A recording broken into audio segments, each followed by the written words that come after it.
morning. Welcome to our Champions School of Real Estate interview. We always take our wonderful champions from real estate, loan, appraisal, and today we have inspection. And I am so happy as the founder and owner of Champions School of Real Estate to welcome you to our interview today on the home inspection process. I have two very experienced husband and wife team here with Texas Elite Inspections. I have David and Melissa Gabriel, and they are in North Houston. They pretty much specialize in Tomball, Magnolia, North Houston, but I know David told me he'll go just about anywhere. Yes, ma'am. And he was looking at me like, you are going to tell him I'll go just about anywhere. I could read his look. What a delightful couple. I know that Melissa also has her real estate license. Mm-hmm. And she was a school teacher prior to going into the home inspection business. But David, you were the first one that started out and decided to be an inspector. Can you tell our students what was the defining moment where you thought home inspection is a career that you wanted to go into? So all my life I had done construction work in one form or another. And the last job that I had was actually working for my in-laws. The market of 2008 came along. Everything slowed down. We were the doing housing crisis. Yes. Okay. We were doing a lot of new construction work at the time, and everything really slowed down. So wound up closing that business down. She was teaching, and I had talked to a guy just a couple of months before I stopped doing the construction.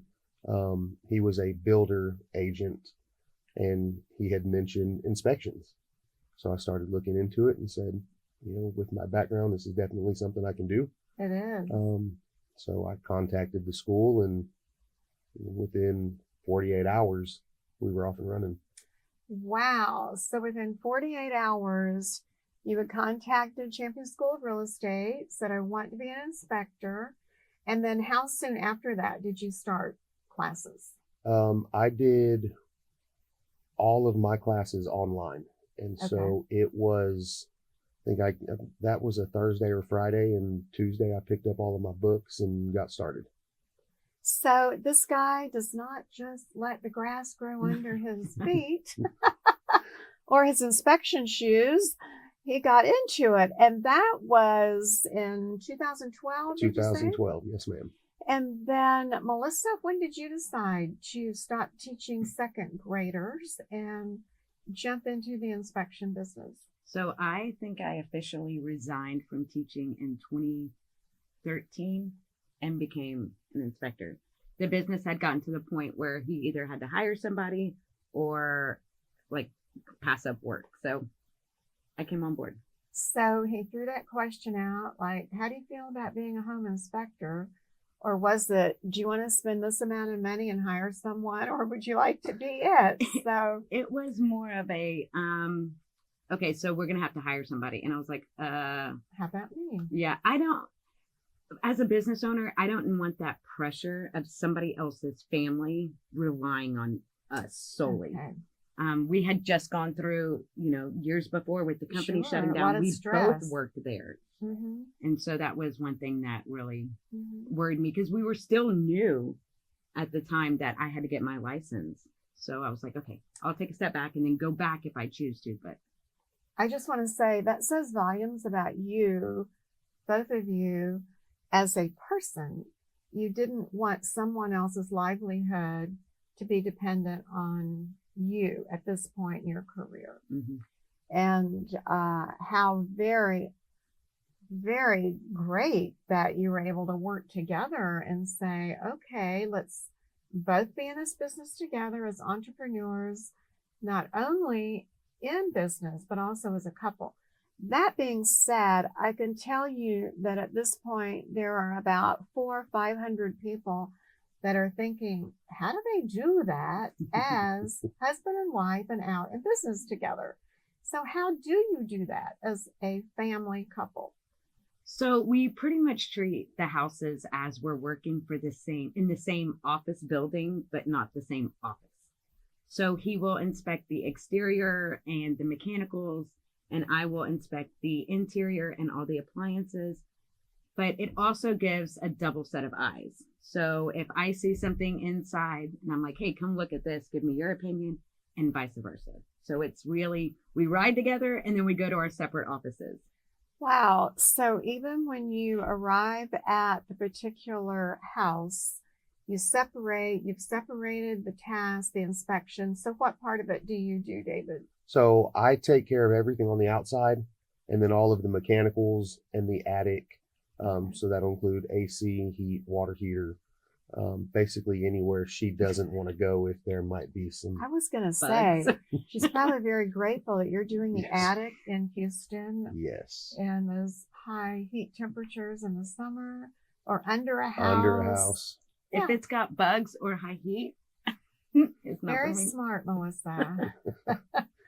So at home, how do you then change and go from your business world together to family at home and not bring business at home? Or do you do that and just work with it? It's very, very difficult to separate the two, but over the years we've learned that we have to separate them. So Did it just happen like naturally? no, it's definitely A a conversation. learned and forced process. We have to communicate on how things go. We do know that as soon as we get home from the inspections, immediately get the reports done. That way they're finished.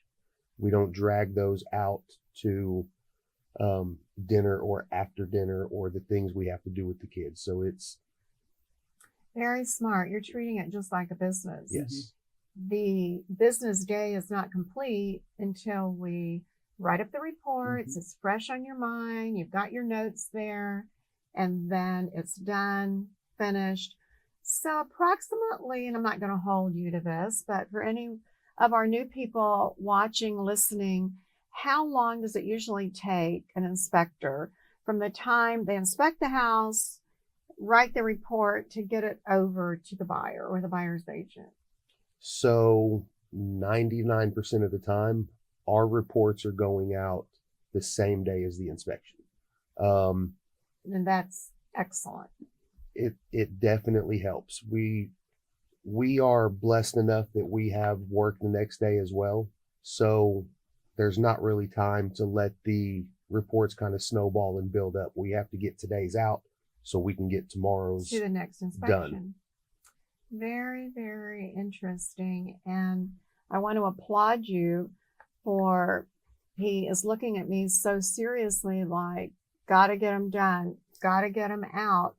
And obviously that's why you two are so successful and your reputation is excellent. We all know buyers agents need that report ASAP to keep the transaction going ahead. And a delay definitely is difficult, but getting it right away is wonderful. And I just have to ask, so when you go home, I know you have two children, sixth grader, sophomore in high school, boy, girl, and you have those activities going. Do they like promote mom and dad's business when they're at school or to their friends, or how does that work? Because mom and dad are in business together. They use it as dad owns his own business. So if I need mom to bring me lunch, then mom can bring me lunch. Ah, okay. So they use it like that. But they also come to the point where they're like, my daughter, for example, needed a sponsor for her dance program. And I was like, look, Legacies is very expensive. Let's try to find you a business sponsor. So she was like, okay, Texas Elite Home Inspections will sponsor. And I'm like, oh my God, that is still It's all coming from the same place.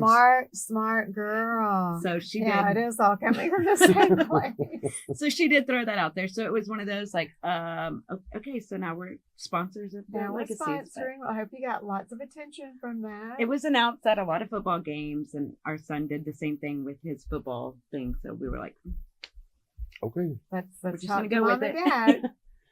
All right, let's talk a little bit about the inspection process. For our students, I want you to know that this particular YouTube that's being filmed will be available the very next day, tomorrow, after you see this in class.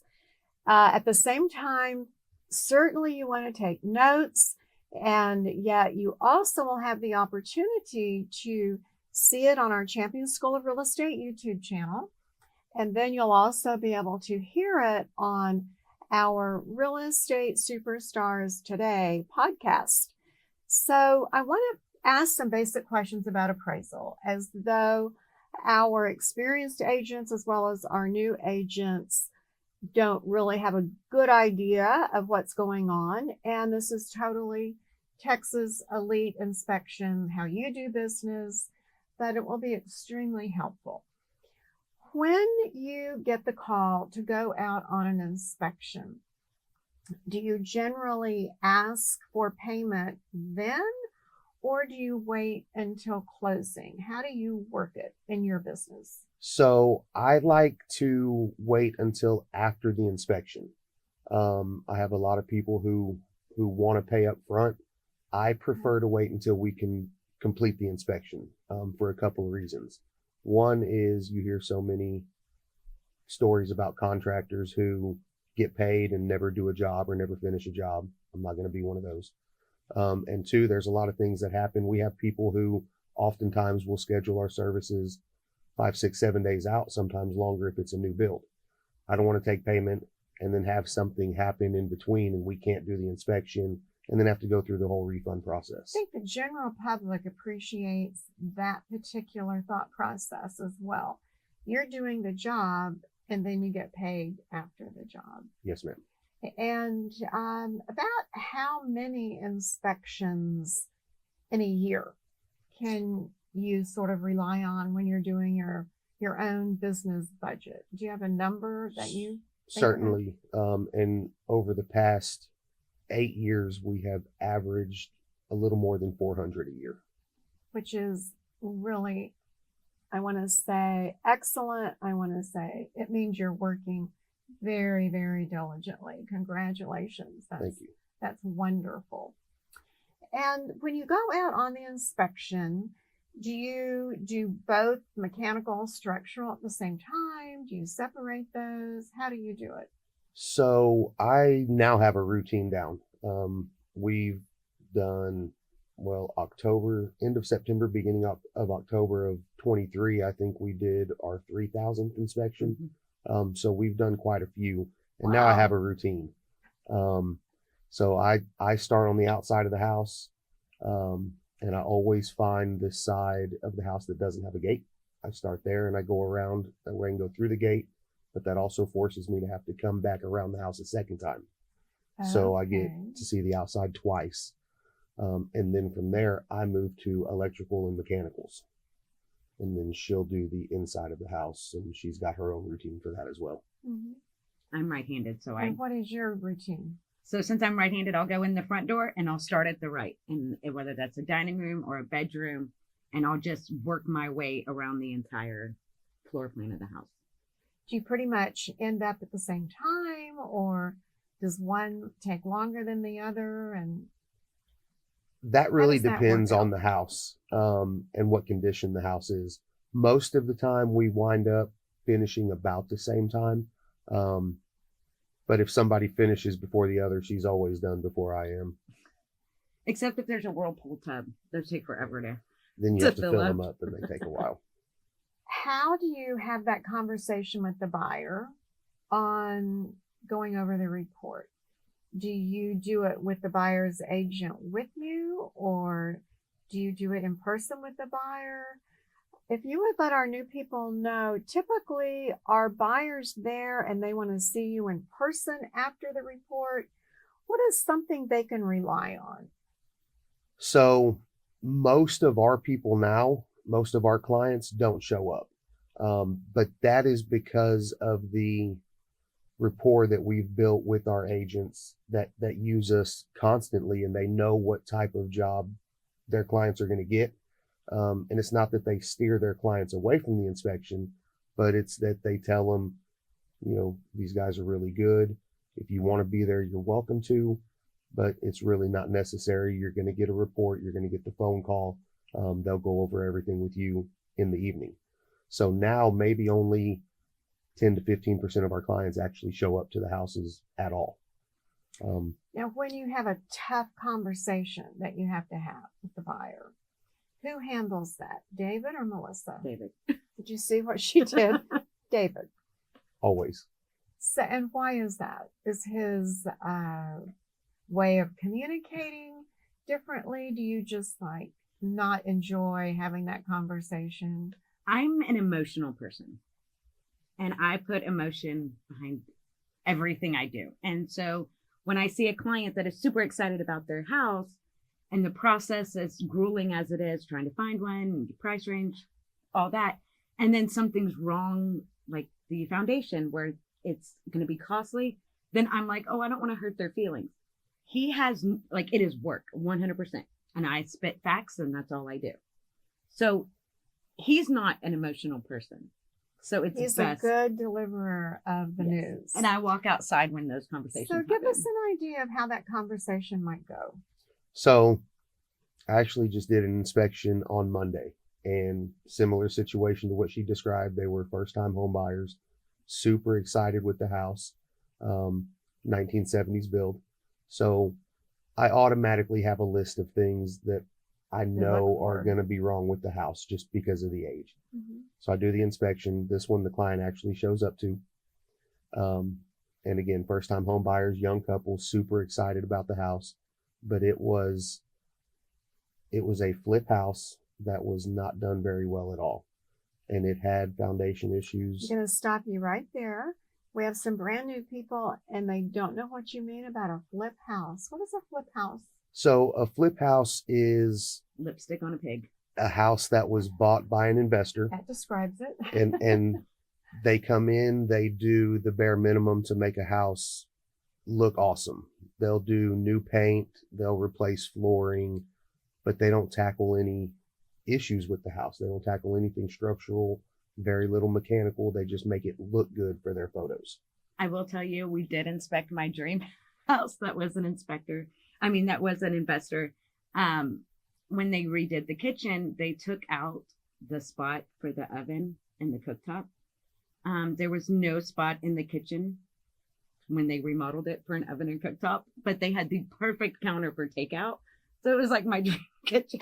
Oh my. So if you are a door dasher, takeaway, bring home, perfect. But for anyone that wants to cook, they're in trouble. In trouble. There was Who in the world will forget to put a cooktop in a kitchen? Well, this was the prime definition of lipstick on a pig. The AC would only cool if the heater was turned on, and vice versa. Wow. Yes. But it looked gorgeous. And like, I didn't, when I walked through the house, because I usually just do like a peek through, like, what am I getting myself into type deal. And I didn't even notice the cooktop or oven was missing until I got to the kitchen to inspect it. And I was like, there's something missing. I can't inspect it. So we had to put not word. present, to which the buyers were like, what do you mean? They didn't even It's recognize not it because present. it was so beautiful. They didn't even notice. I have no idea. Which really makes such a statement that a home may look beautiful, but it doesn't mean that it's ready to be purchased. Not at all. Yeah. So how did you deliver that news? So it was just a straightforward, these are the issues. I know you guys love the house. I'm not here to tell you not to buy the house. I'm here to tell you just what the house is telling me. Mm-hmm. So I present it to you. You Make do your have some decision. foundation issues. You have old electrical. It's a Federal Pacific panel. The state tells me I have to tell you that there's issues, and at a minimum, you need an electrician. Here's all the reasons behind it. I hope I've given you enough information to make an informed decision. I just have to ask the buyers that didn't know that they had an oven or a cooktop, what was their reaction? She laughed and he was like, "Oh, it's perfect for you." And I was like, "Yes." This day and time. it was so, I will never forget that. Maybe perfect. Just grab a microwave. That and was you're in business. It was Microwave during and an air COVID. fryer? Right after COVID, there were a lot of those. That is absolutely Yes. hysterical. That's the first one that I've inspected since, and the only one I've inspected since, that hasn't had a cooktop and an oven. But the investors, the ones that are fixing cosmetic issues, but not the real issues, are really bad since COVID. That is just almost unheard of. It was but pretty funny. What a funny story. Right. So good for you, David. You just say, here are the facts, and here's what you're getting. And then, of course, the buyers and the sellers negotiate on repairs to be done, Right. or negotiate the sales price, unless it's a lender required repair. And I absolutely think it is just so funny that Melissa is like, no, I'm emotional. I'm not going to rain on their I parade, can't. and we'll let him be the one to deliver the news. How many pre-inspections do you generally get? The number From has started to go up sellers? over the past 12 months or so, but it's still relatively low. It's 10 to 15%, 40 or 50 a year. What's the importance to you, both of you, for pre-inspection? Because agents love pre-inspections on the seller listing side to get it fixed before we put it on the market. And that's one thing that we really do try to push for the listing inspections, the pre-sale inspections. If we can get in there, you're getting the exact same inspection as if you were buying the house, but now you own it.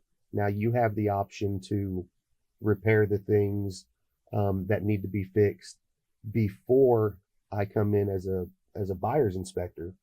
And it does a couple of things. We all know how negotiations work when you're buying or selling a house. So if I can come in and give you a list of things to fix before you list it, Yes. you very well could spend $2,000 to save $10,000 in negotiations. You got it. That is exactly why agents love a pre-inspection, because that hot buyer that gets a little cooled off because of the inspection report, where if you get it just, I want to say, like, just totally ready to be in the spotlight once it's listed, and that buyer comes in and those things are already fixed, then you don't have, as you just said, the negotiation where it may be reduced by X amount of dollars, where maybe you fixed it for a few hundred, but it costs you on the negotiation side a whole lot more than that. So in our classes, we do recommend that agents recommend a pre-inspection with their sellers. It's Really, definitely worth it. it's really good on estate sales where they're not living in the homes. So the sellers are the children of the homeowners. They weren't living in it, so they have no clue what is going on with that home. And so it helps the agent and the seller be able to list, like, if you don't want to fix anything, okay, well, we can't completely go by this comp because this comp doesn't have the issues that your home does. So it also helps with the listing price. Exactly. So always when an agent's looking for a list price, they find comparable properties, just like the subject property. Mm-hmm. And so Melissa's saying, well, if you don't know what mom and dad did with the house or what they had done with that or didn't do with the house, it's a great idea to do a pre-inspection, and because it may not be apples to apples with the comps. And I love that input. Most definitely on an estate sale, that would be a great reason to have the pre-inspection. What tends to be the most overriding common problem in houses when you're inspecting? What do you see most often? So most of the houses that we inspect are going to be relatively nice houses. It comes down to general maintenance, things that people don't know they should be doing, which could lead to a bigger problem. Having the outside of your house resealed every 5 to 7 years. That's a Stop great moisture point. penetration. Yes, because yes, there's lots of moisture penetration, ruins your windows. Ruins windows. The roof, having your roof inspected every 3 to 5 years, having your nail heads resealed, flashings, just simple $200 or $300 repairs or maintenance saves thousands of dollars. Same thing with air conditioners, furnaces, just yearly maintenance. A lot of what we see boils down to maintenance that was never done. There are a lot of people listening to us right now, watching us right now, saying, do you mean I should have my house inspected when I'm not going to sell it? And you're telling us, yes, you do that from time to time. We do more of those than we do the pre-listing inspections. Just a normal, non-transactional inspection. We will probably do 30 or 40 of those. Would you say the homeowner is maybe an analytical person that likes to make sure everything in their life is pretty much lined up in an orderly fashion? Very much so. Almost every one that we do, the house is immaculate. They definitely I just stay had a on top. visual of that. And what a smart thing to do. Just be on top of what's going on in your house, and you get to enjoy that house that's in great shape. Right. Not get it in great shape for the next buyer. Right. Because again, you spend a little bit on the inspection to save thousands in repairs. If and when we find something, typically we find it really early. So the repair is very minimal. Do you very often have buyers who say, well, I just don't think you did that right, and I'm just not sure that you know what you're talking about. Would you just go out and do it again? And how would you reply to that? So it's more the sellers that say that. Well, I'm sure it would be more sellers. We have, all of our reports have pictures in them for every deficiency, everything inspected. And we have hundreds of more pictures. We have SD cards. Each of us have digital cameras. And then we have SD cards that will be completely full by the end of the day. We have a lot of pictures that we don't include in the reports because it's the same thing over and over, just a different angle. So like when, we didn't inspect it properly, the pictures don't align. I'm sure on the seller side, that would be the one that is going to disagree with you. And you just have to stay firm. Now, is that David's role also? Because my emotions, and I'll get a little testy with them. And I'm like, no, there's a picture that's there. I was just looking at your face and I was thinking of a poor buyer that got the news that there was a foundation problem and going, are you sure it's a foundation? And you're going to say, get a foundation expert to go out and take a look at it. Right. So what are some of the words that you are trained to never use as an inspector because they might be misrepresenting something? So for me, that's going to be basically any word that gauges something or puts a size to it, like significant or minor or major. I don't like using those because whatever is significant to me might be meaningless to you. So smart. Yes. Should never use significant. For me, I would think, okay, maybe it's falling down. Right.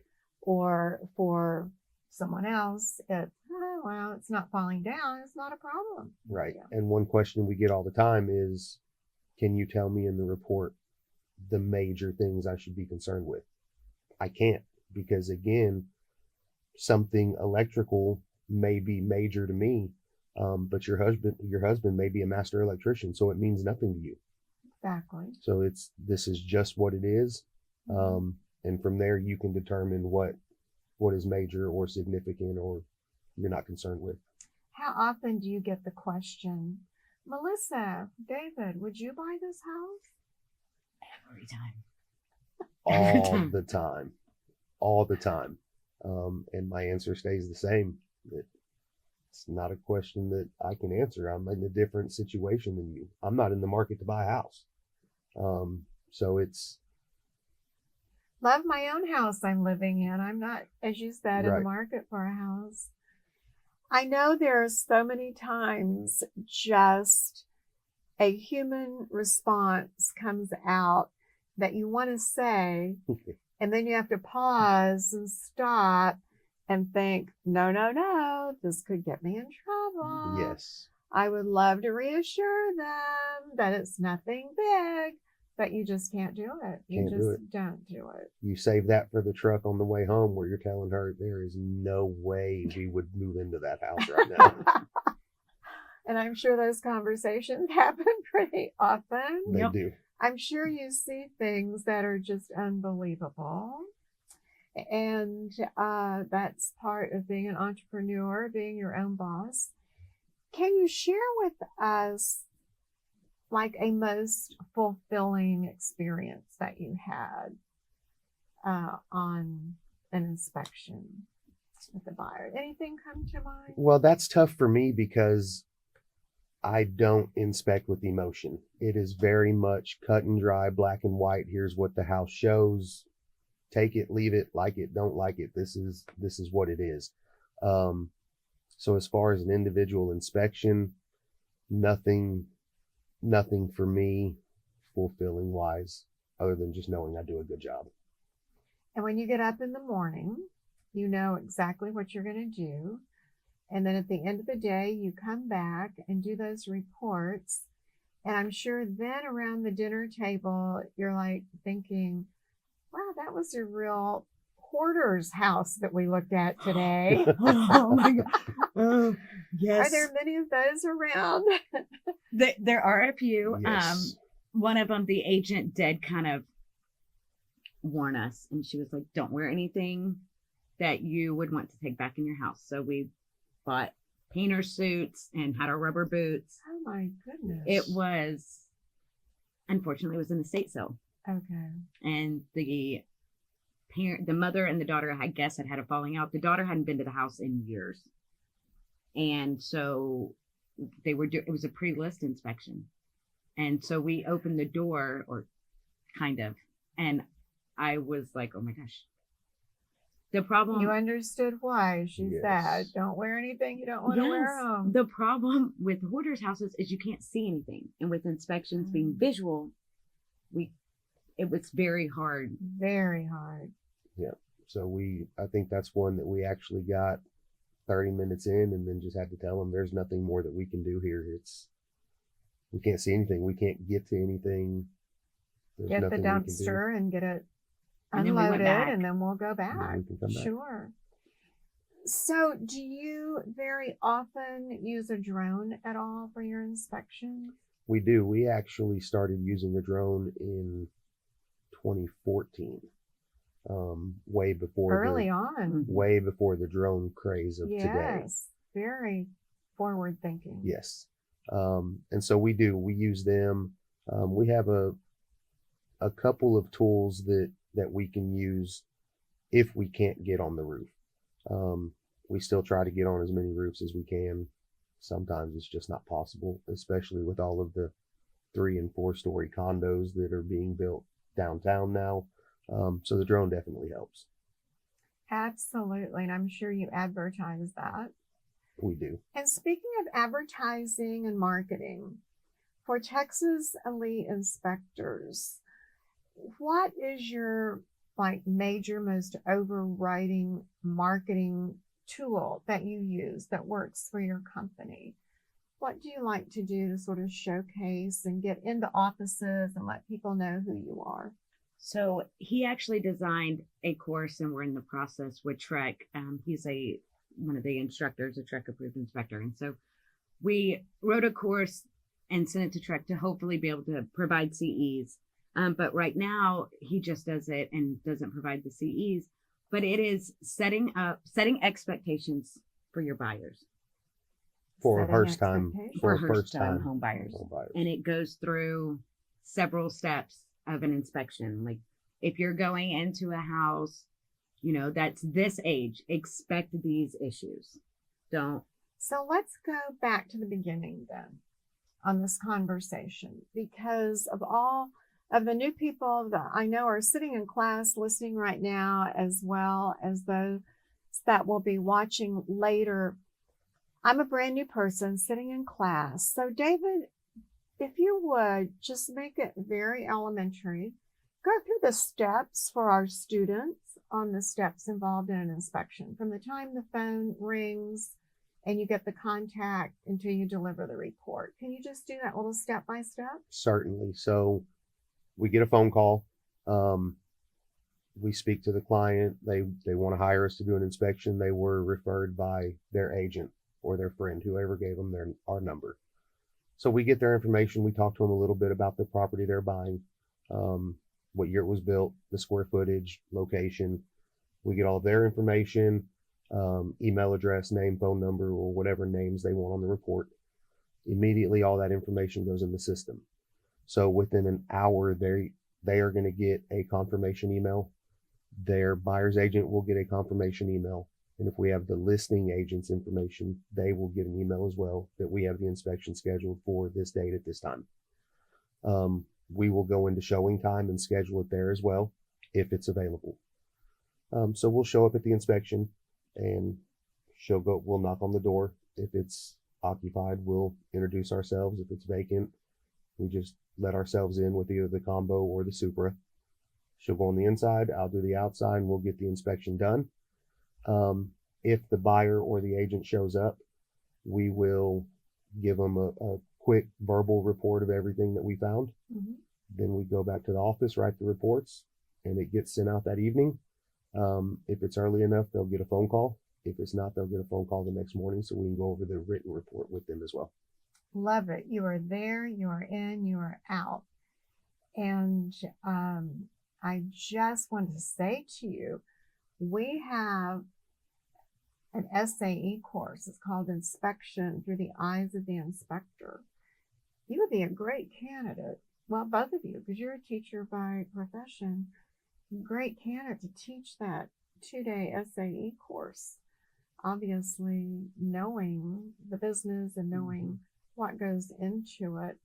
This course is really that. It's not to teach anyone to be an inspector, and it's not for inspectors. It's for real estate agents. So people are looking at you and they're going, what a cute couple. I'm wondering, what could me and my significant other do together in business? And so I ask you, outside of work, what hobbies do you have? What do you like to do for fun?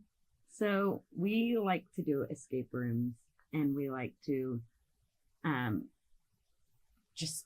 we're always at sports. So it's either sports or the escape room. Okay, I'm going to stop right there because I'm probably one in like 500,000 that doesn't really know what an escape room is. What in the world are you doing? What is it? So an escape room is you are locked, but not really locked. So there's always an emergency exit that you can push to unlock the doors. But you spend either an hour or 30 minutes, however long the game is set up for, solving puzzles and finding clues to get an ultimate goal of escaping. So whatever the goal is, whether it's to find the gold or to replace a jewel, there's an end goal that. So you have to work together as a team. Mm-hmm. What kind of clues are they? How do you put the clues together? This is really, really cool. So any of the rooms that you may do are themed one way or another. A gold rush theme, jungle theme. And so the clues are hidden within the theme of the room.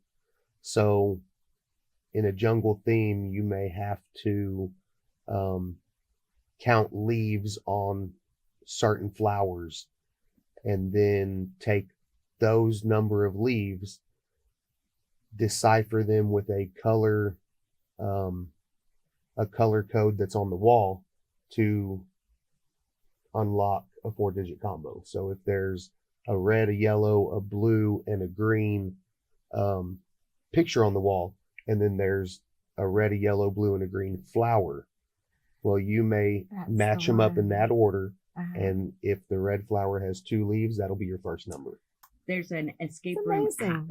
It's like big with enthusiasts. Okay, all right. And so you can go on there and, you know, look at other enthusiast reviews and the themes, and obviously your reviews are good. so these we love people them. don't do anything halfway. Oh, there's no time for that. It's actually, the escape room was our 3rd business. Yes.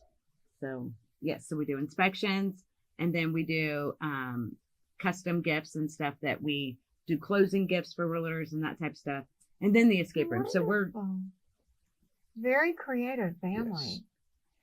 These wonderful people today, Melissa and David, just, you can tell when they look at each other, their brains are like going in the same direction.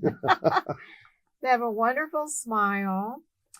I want to finish up by just asking, looking back, is there anything in the past that you might have changed in your life to get you where you are today? Is there anything that you've learned currently where you said, gosh, if I had it to do over again, I might have done da, da, da. Anything at all come to mind, or any advice for our students that are thinking about being home inspectors and or going to make it a family business?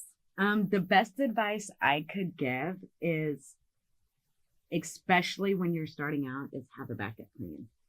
If you're married, marriage alone is, when you have the financial stress of marriage, it just adds to it. So our first year, we knew nobody in real estate. We knew no agents, no inspectors. All he knew was a home builder. And so that first year, I think he made like a little over $8,000. I think it was 36 inspections. Very, very, very stressful. Very. So make sure that you're not adding to the business stress by trying to have your family live on $8,000, because I was teaching, he was able to market. Exactly. Your backup plan was, she was a school teacher. Mhm. Right. I had that, contracted income. We knew that $41,000 was going to roughly float us through the year. Yes. Wow, that took a lot of courage. You overcame a lot of fear. And here Daily. you are today with a longtime successful Texas Elite Home Inspectors. I'm looking right off of his branded shirt, which is so smart. We tell everyone real estate loan appraisal inspection, always have a branded uniform, so to speak. You're doing that, but 3 businesses. And I just give you such high marks for everything that you've accomplished and overcoming fear, basically. Well, thank you. And taking that leap of faith. And here you are today. Mm-hmm. It was definitely a leap of faith. 100% faith. And it's definitely teamwork for sure. It is teamwork. So Gabriel's, I want to just again thank you for being here, for being my guest today. Our 2 fantastic Champion School of Real Estate inspector graduates that are rocking and rolling in so many different ways. And I'm so impressed. And thank you. Well, thank you for having us. See you all next time. Real Estate Superstars Today, the podcast, as well as our Champion School of Real Estate YouTube channel. Thank you for your business. Thank you for choosing to be a champion. Bye-bye.